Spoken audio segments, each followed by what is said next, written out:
तो दोस्तों नमस्कार, स्वागत है आपका इस चैनल पर। जैसा कि आप यहां पर देख रहे हैं कि प्रतियोगी छात्र मोर्चा उत्तर प्रदेश के द्वारा आज जो है कि क्रमिक अनशन का 9वां दिन है और यहां पर आप बखूबी देख सकते होंगे कि यहां पर परीक्षार्थियों की भीड़ उमड़ चुकी है। इस साइड आप देखिए दरी पर जो है कि बैठे हुए हैं परीक्षार्थी और अपने वक्तव्यों को भी यहाँ बारी बारी से लोग रख रहे हैं।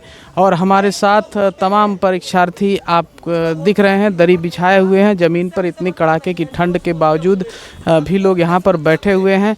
और आज जो है क्रमिक अनशन का 9वां दिन है। जैसा कि आपको मालूम है कि 4 तारीख से क्रमिक अनशन चल रहा है और लगातार जो है कि 11 बजे से लेकर के 3 बजे तक ये क्रमिक अनशन चल रहा है।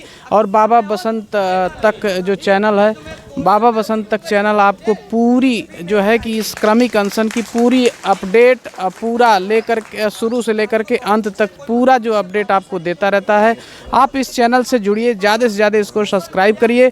और क्योंकि संख्या बल ही एक ऐसी शक्ति है जो अपनी समस्याओं के निदान में बहुत ही कारगर हथियार होता है। तो आप इस चैनल को सपोर्ट करिए, क्योंकि ये चैनल परीक्षार्थियों की समस्याओं से जुड़ा हुआ चैनल है। जहां आपको समस्या होगी, जहां आप अपनी समस्याओं को लेकर के उठेंगे, तुरंत ये चैनल आप तक पहुंचेगा दोस्तों। तो इसलिए इसे सब्सक्राइब करें। और यहां पर देखिए तमाम जो है कि भीड़ जुट चुकी है।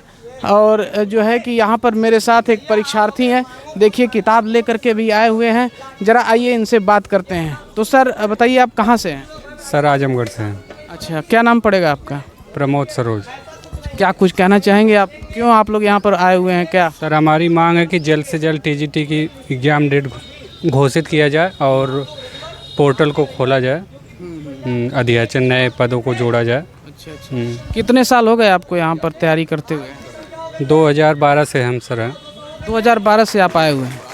यहाँ पर आप देखिए पढ़ाई भी कर रहे हैं। ये देखिए अपने साथ में किताब भी लेकर के आए हुए हैं यहाँ पर क्रमिक अनशन में, कि रिवीजन भी चलता रहेगा और अपनी मांग को उठाते भी रहेंगे ताकि सरकार इनकी बात को जल्द से जल्द सुने और एग्ज़ाम डेट की घोषणा करे। और एग्ज़ाम डेट से भी बड़ी चीज़ है कि सीटों की वृद्धि करे, क्योंकि तमाम सब्जेक्ट में सीटें बहुत कम आई हैं। उसकी अपेक्षा छात्रों की संख्या की बदौलत जो सीटें हैं वो बहुत ही कम है, ऊँट के मुँह में जीरे के समान है।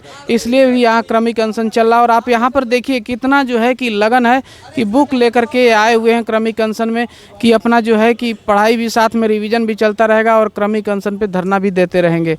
तो दोस्तों यहाँ पर आप देख रहे हैं कि तमाम जो है कि परीक्षार्थी यहाँ पर आ चुके हैं। और यहाँ पर हमारे विक्की खान सर अब देखिए अपनी बातों को रखने के लिए जा रहे हैं। और ये बिल्कुल आपको तुरंत की अपडेट यहाँ पर मिल रही है।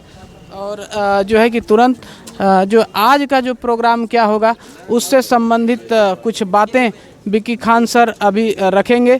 और यहाँ पर देखिए परीक्षार्थियों के साथ जो है कि सभी लोग इकट्ठे हुए हैं और इनके हाथ में जो है कि आप देख रहे हैं कि एक ज्ञापन है कि क्या है। अभी थोड़ी देर में जो है कि इसके बारे में मैं आपको जानकारी दूंगा। आज 9वां दिन है आप लोगों का और आप लोग जो है अपनी मांगों को लेकर यहाँ पे प्रदर्शन कर रहे हैं। क्या मांग है, क्या कहेंगे? देखिए, हम लोग जो है 4 जनवरी से माध्यमिक शिक्षा सेवा चयन बोर्ड पर क्रमिक अनशन का आगाज़ किए थे। और हमारी मांग थी कि जो विज्ञापन वर्ष 2022 की सीटों में वृद्धि हेतु अध्याचन का पोर्टल खोला जाए और विज्ञापन वर्ष 2022 की परीक्षा तिथि की घोषणा की जाए। और ये सीधी और साफ मांग थी। और इसके लिए चेयरमैन साहब से हम लोग पिछले 8 दिसंबर को मिले भी थे। उनको एक ज्ञापन भी प्रस्तुत किया गया था हमारे प्रतिनिधिमंडल के द्वारा। और उसमें उन्होंने आश्वासन भी दिया था कि हम आपकी मांगों पर विचार करेंगे और 10 दिनों के अंदर अंदर आपको बताने का प्रयास किया जाएगा। लेकिन 8 दिसंबर की मुलाकात के बाद 18 दिसंबर उनकी ड्यू डेट थी। 18 दिसंबर तक उन्होंने कुछ नहीं बताया। फिर लगातार हम लोग संपर्क करने की कोशिश किए। 26 तारीख को, फिर 26 दिसंबर को डिप्टी सचिव साहब से फिर मुलाकात किए तो असमंजस की स्थिति में थे चेयरमैन साहब। कोई निर्णय बोर्ड कर नहीं पाया था कि नहीं अध्याचन का पोर्टल खोलना है, कि परीक्षा तिथि की घोषणा करनी है, या दोनों नहीं करना है, या कुछ नहीं करना है, या दोनों करना है। कुछ भी स्थिति स्पष्ट और साफ नहीं थी। तो मजबूरन हम लोगों ने फैसला किया कि 4 जनवरी से हम लोग अपने अधिकारों की रक्षा के लिए परीक्षा तिथि की घोषणा हेतु अध्याचन का पोर्टल खोलने के लिए अनशन शुरू कर दिए और ये सिलसिला लगातार आज 9वें दिन है। इसी बीच हमारे एक भाई थे जो 3 दिनों से लगातार अनशन पे आ रहे थे। आप देख सकते हैं उनकी स्मृति में आज हमने बैनर भी लगवाया है। अमर शहीद सुरेंद्र कुमार जी जो कि 8 तारीख की रात को 8:30 बजे इसी धरने में लगातार आने के कारण उनको ठंड लग गई थी। ठंड लगने की वजह से उनकी मृत्यु हो गई, उनका निधन हो गया और ये बड़े अफसोस की बात है चेयरमैन साहब की तानाशाही की वजह से।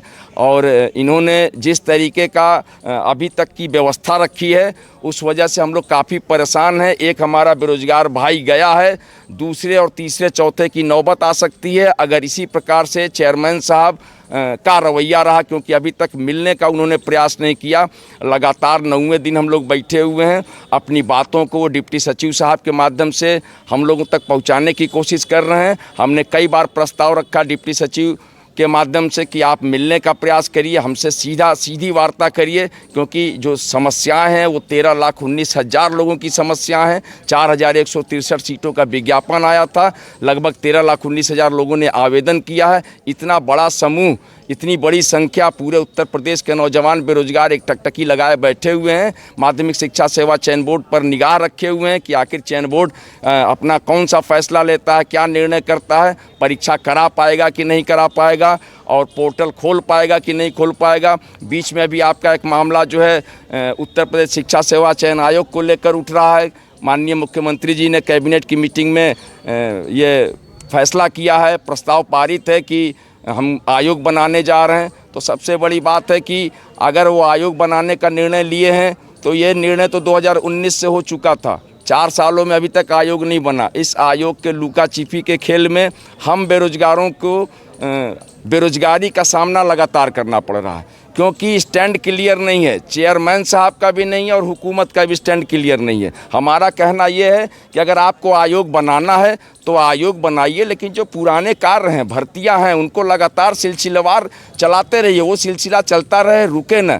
आपको अध्याचन का पोर्टल खोलिए, अध्याचन मंगाते रहिए ताकि नई सीटों का विज्ञापन जो है वो आता रहे। आयोग आप बनाते रहेंगे, आयोग की वजह से आप कार्यों को रोक नहीं सकते। चेयरमैन साहब डिप्टी सचिव के माध्यम से इस बात को भी बार बार हवाला दे रहे हैं कि आयोग बनने का जो है प्रस्ताव है, गठन होने की स्थिति है, इसलिए जो है हमारे अधिकार क्षेत्र सीमित हैं। तो हमने उनसे उन्हीं के माध्यम से यह खबर भी भिजवाई कि आप जो है अभी गठन का प्रस्ताव है, गठन हुआ नहीं है, माध्यमिक शिक्षा सेवा चयन बोर्ड का अभी अस्तित्व है, आप बतौर अध्यक्ष विराजमान हैं, आप निर्णय कर सकते हैं। निर्णय इसलिए कर सकते हैं कि आपने 8 अप्रैल को सारे मेंबरों के जाने के बाद, 8 अप्रैल 2022 सारे मेंबरों के जाने के बाद आपने 9 जून 2022 को 4,163 पदों का विज्ञापन निकाला। उस समय न चयन बोर्ड था, न चयन बोर्ड का गठन नहीं था, सारे मेंबर नहीं थे, अकेले चेयरमैन साहब थे। अकेले चेयरमैन साहब ने फैसला करके 4163 पदों का विज्ञापन निकाला और 13,19,000 लोगों का आवेदन पड़ा।